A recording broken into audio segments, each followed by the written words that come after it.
My name is Charlie McSpadden. I'm a creative executive at a company called Material Pictures in Los Angeles, and I'm a Duke grad from 2010. I graduated in 2010 without a job. I knew I wanted to work in film. I didn't know in what capacity. I was an English major, got a film certificate, had written about film a lot in school, but essentially had the desire and passion and no idea how to make that into a profession.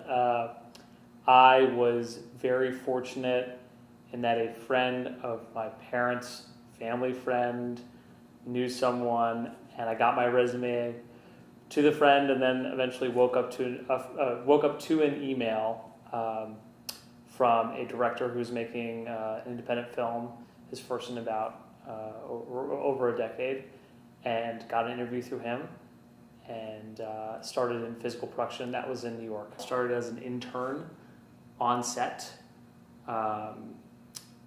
We prepped a film, shot it, and then I worked through wrap. And that led to another film, and once kind of one happens, it's like dominoes. One after the other, I worked on 5 feature films of varying sizes, independent and studio films in physical production. Kind of the positions were all assistant positions, office production assistant, production secretary, executive producer assistant, and eventually, although I was really fortunate to work for some pretty extraordinary writer-directors, really I discovered over those 2.5 years I wanted to work in development, and had an interview at the very end of that experience, had an interview with my current bosses, one of whom I had worked with previously on a film, and that went well. I kept in touch with them and got in my car, again, without actually the promise of a job, and drove out to Los Angeles, had another round of interviews, basically got here a week later, was hired, and began my career, kind of my second career within the film industry in creative development. That was about 3 years ago, and I've been here at Material for 3 years, the first 2 as an assistant, and then got promoted about half a year ago. Well, other than the professional difference between working on set and working in development, kind of in development being going to an office every day and kind of having control of what you're doing versus on set where you could, when we were shooting Shame, one day in one day you could go from 3 different locations, coffee shop, hotel, whatever. So being able to kind of go to one place versus not really knowing where your day is going to take you on physical, on the set. Like there are some days where I would drive across 3 boroughs. So that, other than that difference, there definitely is an attitude difference. In New York, there's a very strong independent film community. A lot of people that really wear that on their sleeve.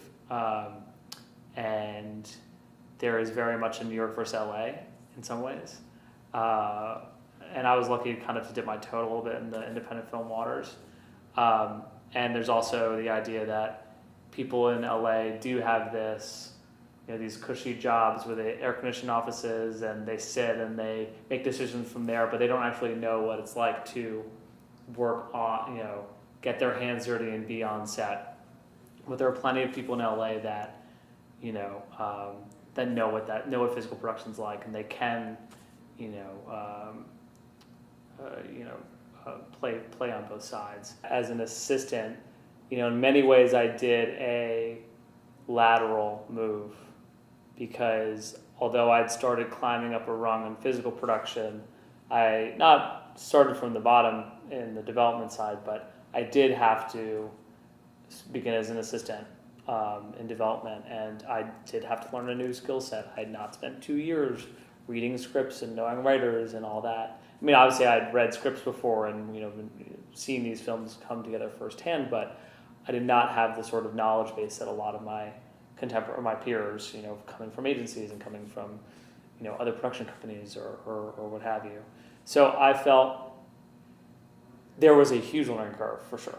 So that was surprising, and it was surprising,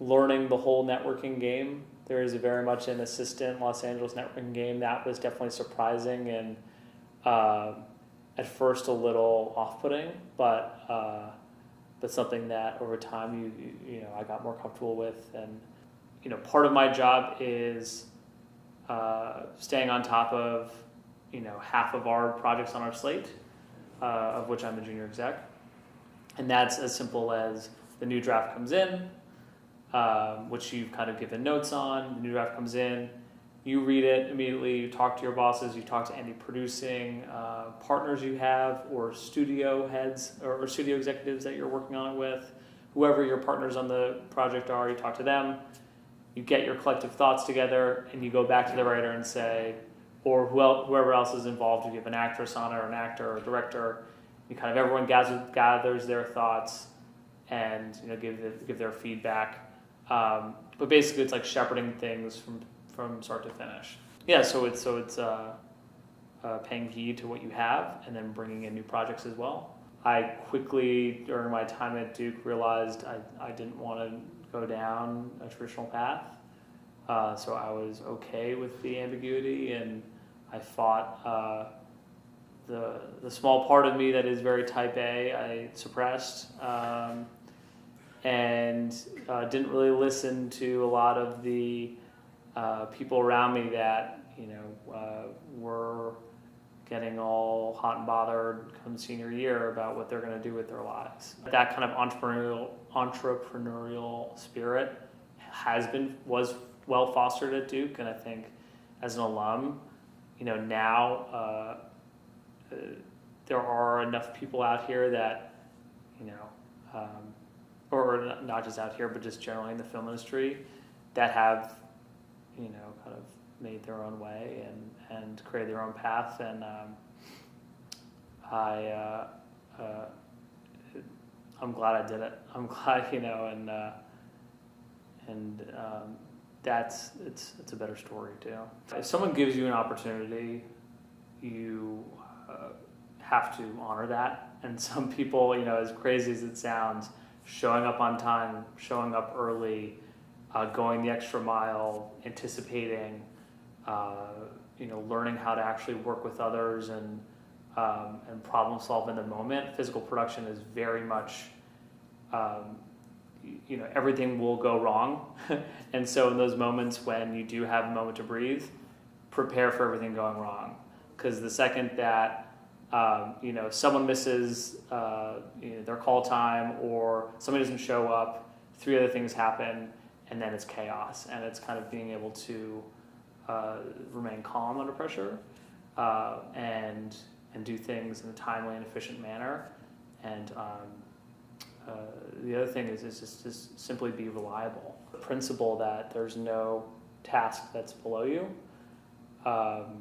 and handle every task, whether it's a extraordinarily mundane, basic thing like getting coffee, or making copies of your script and doing sides for production, or delivering checks, whatever that mundane stuff is, handle it with efficiency, professionalism, and grace. And so that when you do get to the moments when there is a huge high pressure task, you can do that as well, but do it kind of treat them as the same.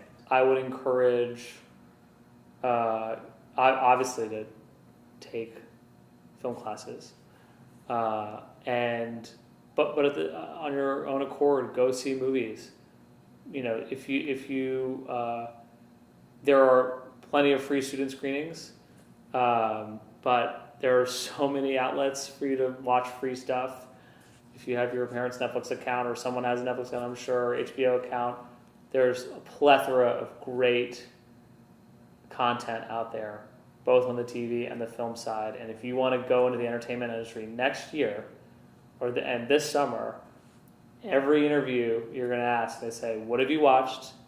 What are you watching right now? What is your favorite thing? What are your all-time movies? So do your research. Be as literate, cinema literate as possible, or if TV's your thing, go into the history of your favorite showrunner and watch where that person started. If there's a career that you want to emulate, see how that person got there. You can get jobs in all sorts of different ways. And if there's something you want to be an expert or something you're passionate about, be an expert in that. Because people that stand out, people that have passion, people that are eloquent, they're the ones that, if you're impressive in a room, you can jump a couple hoops, you can get a little farther.